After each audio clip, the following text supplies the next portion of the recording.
Hello, everyone, and welcome to another interview for the 2022 Virtual SAC Football Media Day. I'm here with Newberry's head football coach, Todd Knight. Thank you for joining us and welcome. Thank you for having us on this morning, Brittany. Very excited too. So let's go ahead and jump right into some questions. First and foremost, this year we're finally having an official SAC Conference Championship. And we're very excited about it. And we were just wondering, does this bring new motivation to your team or to you as far as how hard you all are going to work to get there? Well, I think it does. We've never had this before. So I like the clarity of it, the finality of it, where you can clearly set a goal. Yeah, I think everybody starts off at the beginning of the year, and one of their goals is to be the conference champions. Well, now you can say, okay, you can throw a date out there. Hey, look, this is where we want to be on this day. Instead of you really don't know until the last couple of weeks that you're even in the hunt for it, and then this might have to happen or that might have to happen in order for you to win it outright. We've been in a position before where we know, okay, if we win this game, it's not technically called the conference championship game, but if you win this one, you've got it. Or you got to win this one and somebody's got to lose that one, that kind of thing. So this year, the clarity of it is big with me. And yeah, I think it's something that all of us as head coaches in the league, we could sell to our kids and use it as a motivational tactic for sure. Yeah, it definitely brings an added motivation to recruiting, I'm sure. Now that we have an actual championship, I think it'll be a lot of fun with the Piedmont and the Mountain battling it out for a championship this year. So I think it's very cool the way we've set it up in the league and the way the commissioners kind of got things set. That it's almost like a small SEC. Yeah. The way they've broken it up kind of thing. That's our dream, to be like them. Right. I think we're pretty good for Division II for sure. I agree. And then, okay, so we have the addition of Emory and Henry into our league. And then we also are associate members with Barton and Erskine. How are you feeling about that? Do you think the dynamic is going to change or the competitiveness of the league? Well, I'll start off with Barton, because they've kind of been around a little bit longer than the other guys. But I tried to tell everybody at the very beginning when Barton got in it that you better watch out, because Barton's going to be real good real quick. Yeah. And the coaching staff's done a really good job up there. And I think they've got a really good place and a good thing going. But I think it was a great addition to our league to bring them in. Yeah. Erskine, along the same lines, I think the coaching staff of there has done a good job. We see Erskine a little bit more than we do Barton in the recruiting process because we're not very far away. But I like that as far as travel plans are concerned and that kind of thing with us. I like the location of Erskine and trying to build that rivalry, that in-state rivalry with them and us. I think that we can really turn that into something that awesome. It used to be 50 years ago. Yeah. And that's kind of cool that now the torch has been passed to today's coaching staff and saying, okay, let's rekindle what we had 50 years ago. And I think that's kind of neat that all of a sudden our names are written in the history books when it comes to something like this. Emory and Henry, a rich tradition of football, goes back a long ways. I think they're going to bring a dynamic to the league that none of us are really have thought about or expected. A little bit of a travel situation for us because it's quite a few hours away. But I'm looking forward to going there. I've heard about it for many, many years, but never been on campus at Emory and Henry. So I'm looking forward to it. It's very beautiful. It's a beautiful place out in the middle of nowhere, but a lot of our schools are, and it's very beautiful.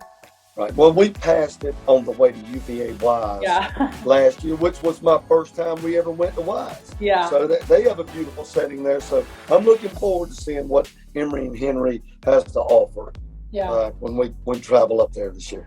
I'm excited for you guys and the tradition that you're bringing back with Erskine. That's really cool. I think it's cool to have those big rivalries so close, bringing the football town back. And then another question I had was, how many returners do you have roughly coming back, and how many new faces do you have, and what kind of leaders are you going to be looking to kind of lead everybody into this year? Well, I'd probably be roughing it out if I said how many returners we got. We've got a good group. A good group coming back. I think the incoming class, hopefully we won't use as many of them as people think we might. I'd like to redshirt as many of them as we could, but I feel like we're going to need help in a couple of areas here and there. We brought in a couple of older kids at a few spots. I think those older guys may help us up front, offensive line wise, and help us in the secondary a little bit. I think we've got a good nucleus coming back on both sides of the ball, but in certain areas, we're going to need an older kid to step in and help us up front, offensive line wise. But I feel good about 3 of the starters returning up front, returning tight end. Half of the receiving core returning, our quarterback returning, our tailback returning. So offensively, we've got to fill in a spot or two here and there. Defensive side of the ball, the linebacking core intact and back. Half of the DL are back. In the secondary, our all-conference free safety is back. So we're going to have to look at the corner spot on the defensive side of the ball, an older kid, a transfer guy. And, we've had some guys that's taken a lot of snaps for us at that spot throughout the years, that it's their time. Yeah. It's time for you to step up and help us. So about half the OL and a couple of corners, and we'll see where we are. Well, it sounds like you have a pretty good core coming back. At least it's not all new people. Right. Pretty good core for sure. And then let's see. How do you feel? I know your guys aren't on campus yet, correct? That is correct. So how are you feeling though with them coming back from the summer? Have they been doing summer workouts? Do you think they're going to be prepared for this upcoming camp that they're about to step into? Well, I hope that they've been working hard, and I think most of them have, and they will come in ready. But there's always going to be a handful that they don't do quite as right. Yeah, they don't do quite as much as you would want them to do throughout the summer, and that's part of my job, to make sure that we're ready throughout camp and prepared for opening day. And hopefully it won't be too many kids that we have to prepare for. I think our kids are obviously excited coming off of last year's season. There've been a lot of social media where the kids are it's a buzz on the team, back and forth, and showing videos of each other working out and kind of motivating and pushing each other. And I like that they're saying, okay, I'm doing this. What are you doing? Show me something. Yeah. And then it all kind of bounces around and everybody sees it. And that keeps that fire going throughout the off season. That's awesome. I'm glad your team does that. We did that. I played volleyball in college, so we did the same thing. We would always group meet each other and be like, what are you guys doing today? And it was definitely an added extra motivation. You don't want somebody who could be your position taking your position because they're working harder than you. So right, and a little bit of peer pressure right there. Yeah. When you're saying, that guy, he just showed up where he bench pressed 225 like 10 times. Well, I'm going to put my video out there and I'm going to do it 12 kind of thing. So I like that aspect of it. I love it. And then my final question for you today is obviously teams kind of come up with their mottos or their sayings for the incoming year, or they kind of carry over something. Do you all do that kind of sort of thing, or do you wait for your team to come on campus and kind of decide then? I think everybody does that, and a lot of years it rolls over for us. Some years it changes, and I think it's every year. Every team it's a new team, right? It's hitting a restart button, Yeah. A reset button, and every team has their own identity, so to speak. And some years, a team motto, so to speak, can carry over, and I think that has a lot to do with how many returners you have coming back. But for the last couple of years, we've kind of been hanging our hat on a one-word theme. Yeah. Now, there's a lot of things that tie into it, but we use an old word, and it's kind of neat to use old terminology and sell it to a younger crowd that quite possibly some of them have never heard this before. Yeah. And to sell it to them and to see them gravitate to it and make it their own and put a spin on it that fits the generation of today. Yeah. So we kind of used an old word. It's called grit. And we used that word too. And when I first brought it up to the team, I think most of them thought I was talking about breakfast. But oh my God. I had to explain the word to them and what it meant and how you could incorporate it into your life. Yeah.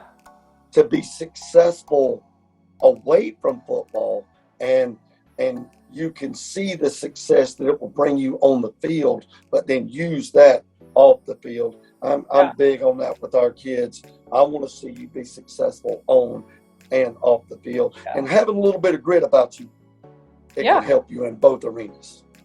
I agree. I mean, we always used it as like, obviously I wasn't going to be a volleyball player forever. I mean, I could have gone, you can go professional, but the chance of that is obviously lower. So you got to be able to take what you learn and know that like football or any other sport is not your whole life. So even though it's important at the time, it's not your whole life. It's not who you are, it's what you do. Right? Exactly. And, it doesn't define you as a person, but when you step away from it and you're out there, what I call, you're in the real world. Yeah. When you're an athlete in college, you're not in the real world. It's a fantasy world. Yeah, it really is. It really is. And kids don't realize that until they walk across the stage. And, a couple of months down the road, and you're paying rent, and you're out there buying groceries, and you're trying to cook for yourself, and that kind of thing. And if you don't have a little bit of grit, when life throws you that curveball, and it's going to, just having a little something about you to where you say, okay, it knocked me down right here, but I'm gonna fight back. Yeah. So that's kind of who we are. I could not agree more. I'm telling you what, life hits you fast when you get out of college, that's for sure. Well, Coach, thank you so much for interviewing with us today. I really love everything you had to say. I'm excited for your team. I hope you guys have a great camp, and we're wishing you the best of luck in this season. Well, thank you so much for having us on, and looking forward to seeing you at that first ever conference championship. I'm excited. There we go. Awesome. Thanks, Coach.